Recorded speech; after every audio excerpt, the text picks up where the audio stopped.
So we got to hear some of the perspectives sa ating mga seafarers, and we can really see na some of them, I'm happy, lalo sa cruise industry, some of them have parang opened up to the idea of mental health being talked about and mental health being very important, which is very good kasi I think sa cruise a little bit more, kasi ano sila di ba? Entertainment, people-centric talaga, right? You have to be hospitable, you have to be conversational sa ating mga jobs on cruise ships. But mukhang in other aspects, meron pa din mga struggles talaga na unspoken challenges that our seafarers take. And speaking about challenges, life at sea is really unique in a sense na it can be very lonely as well. No, I mean, I've talked to some seafarers and even some of our partners and fleet inputs from some of our fleet na kapag onboard ka, nasa trabaho ka talaga. I mean, for us, we're lucky na every, about 6, 7, most likely, either pauwi na tayo or nakauwi na tayo. It's a different life, we can enjoy our personal lives. Pero the personal life aspect sa barko is way different kasi their time shifting is quite, 24/7 sila, syempre yung operations. And then kapag on break naman sila, most likely they're to themselves. It's a good thing na ngayon may internet na so they can also communicate at home. Pero of course, it's different kasi with the time zone differences and everything. There are a lot of things na nagiging difficulty ng ating mga seafarers. Again, later on, we'll have more in-depth questions and interviews with the actual seafarers. Pero sa atin, can you gentlemen maybe give us some background on some of the previous challenges that we've also experienced in terms of mental health as working? What do you think some of the difficulties that you've experienced that is really something that weighs down on our own mental health? Okay. Siguro sa akin, no, isa sa mga naka-apekto din when it comes to mental wellness is yung recently I got married. So right. Big responsibility. Oo. I have may responsibility na ako na ngayon and kailangan ko mag-transfer ng bahay. So mahihiwalay ako sa family, doon sa nakasanayan ko. Yeah. Which is doon ako sanay, doon ako nakapag-vent out ng mga stress ko and then yung mga bagay na nangyayari sa akin kasi for me family talaga yung biggest contributor or support para dun sa mental wellness natin. Right. So if you are not on that environment na wala ka doon, so especially kung nasa barko ka exactly yun pa sasabihin ko. Sa matagal na panahon, ilang months ka nandoon, siguro ayun yung isa sa pinaka-challenging, no? Kasi sa akin ilang months pa lang, challenging na siya. Yeah. Oo. Tas I can imagine, syempre some of our seafarers maybe single sila bago mag-onboard. Tapos in between, during their breaks, baka saka sila nagpakasal. I can't imagine that level of difficulty or challenge that they might experience should they get married and then babalik sila on board, diba? That's such a contrast. Thank you so much, Sir Jonas. So look. For me personally, as a province boy from Laguna, I decided to work here in Manila. So I'm here by myself. The struggles for me is trying to be an independent person, which I think can relate to seafarers because marami sa kanila independent sila pagdating sa barko. Pagdating naman sa akin, dito ako sa Manila, mag-isa ako. Tinatry ko na i-manage lahat individually. Right. Lalo na ang financial matters ko. Nako po, yes, tama. Napakahirap i-manage ng financial matters. Lalo na sa gantong edad. Nasa 20s pa ako pero try to cope up with it. Tapos, mag-isa ako dito. So, nararamdaman ko rin yung minsan loneliness away from the family. Kasi yung family yung foundation ko pagdating sa mental health, nakakausap ko sa mga problema ko. Well, pag mag-isa ako, video call lang, gano'n. Chat lang. Hindi ko silang once a month. Swerte na kung twice a month makapunta sa Laguna. Tapos yun. Generally, minsan namimiss ko rin sila. Yeah. Right. And to your point, I think that's also something na quite a challenge, even more so to our seafarers, in a sense na, of course, on board kailangan ano ka talaga, independent. Yes. It's a 24/7 work. It's a 24/7 expectation na talagang kumbaga professional ka. Even more so for the cruise team. Kasi kung cruise ka, kailangan paglabas mo, hospitable ka pa. Kailangan up and smiling ka pa din. Customer face, di ba? Mataas ang expectation, exactly. And when they go to whatever port destination they are in, it's another responsibility kasi you're in a different country, right? You're in a different culture. You're in a different space. Na you really have to be responsible with yourself, and that is a challenge in itself kung paano mo ma-manage. And I'm not exactly sure with regard to the demographics ng ating seafarer population, but a large group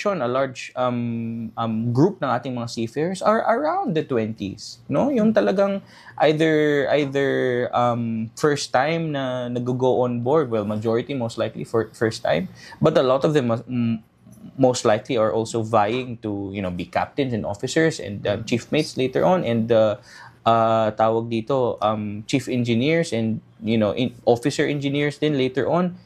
Madaming responsibility to get to that, no? Yes. And I like the aspect where you also Sir Luke mentioned about financials. Nako po. Financials. Yes. That's a big struggle talaga, and especially for our seafarers. Exactly for our seafarers. Totoo, and that's also actually one of our initiatives in Magsaysay that we care about for our seafarers, in a sense na not only are we trying to provide them career opportunities to get money, but of course, also train them in a sense na ma-enable or ma-equip sila kung paano handle. Oo, exactly, ng financials. As we all know, mga seafarers, medyo kataas. Yes, meron. Pagdating sa pay. Pero pagdating sa pag-manage, ayun yung kailangan matutunan ng mga seafarers natin.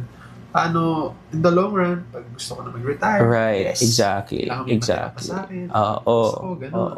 Especially because the format on how the sweldo of seafarers are given, hindi kagaya sa atin na direct, 'di ba? May ano pa siya, mga allotment. So even managing that is a challenge in itself, no? So again, that's one of the initiatives. Stay tuned for that, by the way. That's one of the initiatives ng Magsaysay in terms of providing financial literacy and financial management sa ating mga seafarers. And with all that, I'd also like to connect it sa sinabi mo, Sir Jonas, na ultimately all of these financials, for most of our seafarers, if not all, it's really going to boil down for the family. Yes. So, more so na kailangan nating ma-manage. And kumbaga, when you're thinking so much of our family and we're struggling to, trying to imagine, of course, na tayo yung on board or when you're on board, nako po, parang, grabe, you have a lot of things in your mind. Actually, parang, diba? Isa din siyang factor sa mental health natin, hindi lang sa mga seafarers, but for also everyone. Everyone. Kasi financial kasi isang contributor yan. Kung hindi mo mamamanage maigi, makaka-apekto yan sa mental health. Iisipin mo lagi, saan ko dadalhin yung pera, ano yung saan ko dinala, ba't wala na. So that is something na kailangan mabigyan nating prioritize. Exactly.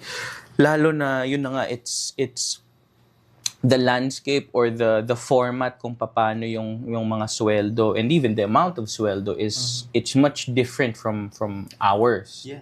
So yun pa. So I can't imagine. So in this case, we look forward to, after this, we'll show you a video of some of the interviews that we did for, or directly with our seafarers, just to see ano ba talaga yung mga challenges that they are facing, per se, and we'll get to see a Para sa iyo, anong pinakamahirap about staying mentally healthy when you're on board? Ay, malayo sa pamilya. Malayo sa pamilya. Minsan, di ba, minsan may pangyayaring mawawala ng signal, gano'n.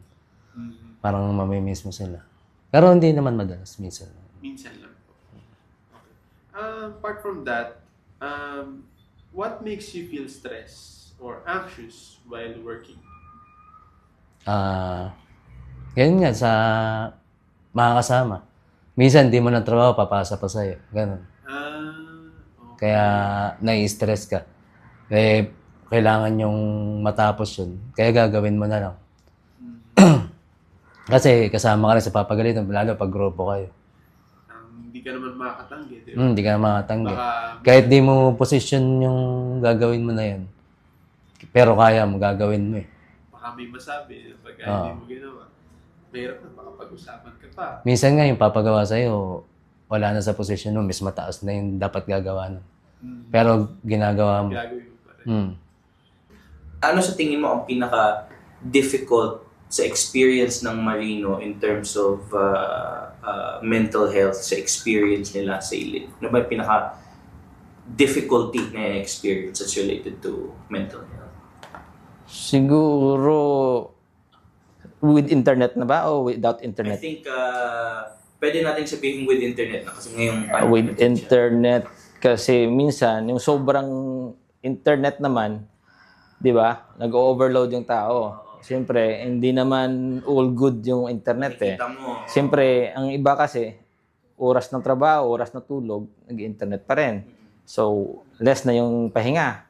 So, yun ang negative naman doon sa sobrang internet. Makakakontak ka minsan, ang iba kasi ina-abuse na rin. So, dapat may limit talaga. Tsaka dapat, Regulated. oo, dapat sa tao yun eh, dapat kinokontrol mo yung ano mo, yung access mo sa internet. Dapat, siyempre, priority, trabaho talaga, tsaka pahinga. Di ba? So, you're saying one aspect na nagko-contribute to difficulties in mental health would yung lack of rest because minsan nasosobrahan na. Oo, yun, ng pahinga talaga. Siyempre, pag pagod ka, siyempre, apektado trabaho mo. Apektado yung, siyempre, yung performance mo na, di ba? Siyempre. Oo. Siyempre, parati ka nagpapagalitan. So, pag napapagalitan ka, sasama loob mo. Iba naman yung, oo, siyempre, doon ang dagdag ng problema naman. Instead na, which is good sana, oo. What about doon naman sa aspeto na say for instance walang internet or may difficulty in terms of connecting? Ano yung mga challenges that really contribute sa pagiging masamang mental health ng isang Marino? Yun naman, ang problem naman dati, since walang internet or less ang internet kasi dati controlled lang yung data eh. Right. So, ano naman, yung connections mo naman sa pamilya, yung tatawag ka, siyempre saglit lang. Binabudget mo rin yung internet mo, siyempre hindi naman pwedeng tawag lang. Siyempre gusto mo rin ma-entertain, manood ng videos, mag-scroll, siyempre mag-update or something, ganun. Yun yung magiging naman nun. I see. Para sa iyo, sir, ano yung pinaka-personal na challenges that you've experienced that really contributed sa iyong I wouldn't say struggles, pero siguro challenges in terms of managing your mental health on board. A mix na din ba siya ng mga na-mention? Oo, kasi ang isang malaking factor dyan, yung trabaho. Kasi ngayon, ang load kasi ngayon, since tulad sa amin, sa tanker kami, ang load ngayon, sobrang daming inspections, daming tawag dito, every port stay namin, saglit lang. Di ba? Tapos, dami kami mga reports ngayon, paperwork, tambak, di ba? So, yun ang nakakadagdag talaga ng stress ngayon.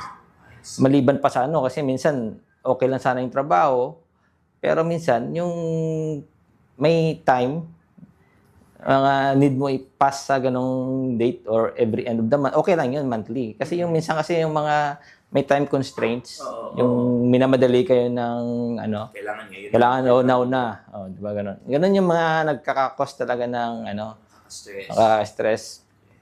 Siyempre, dagdag na doon yung siyempre yung layo mo sa pamilya mo tsaka yung kaya mas maganda na less lang yung kung busy ka, less ka na mag-contact.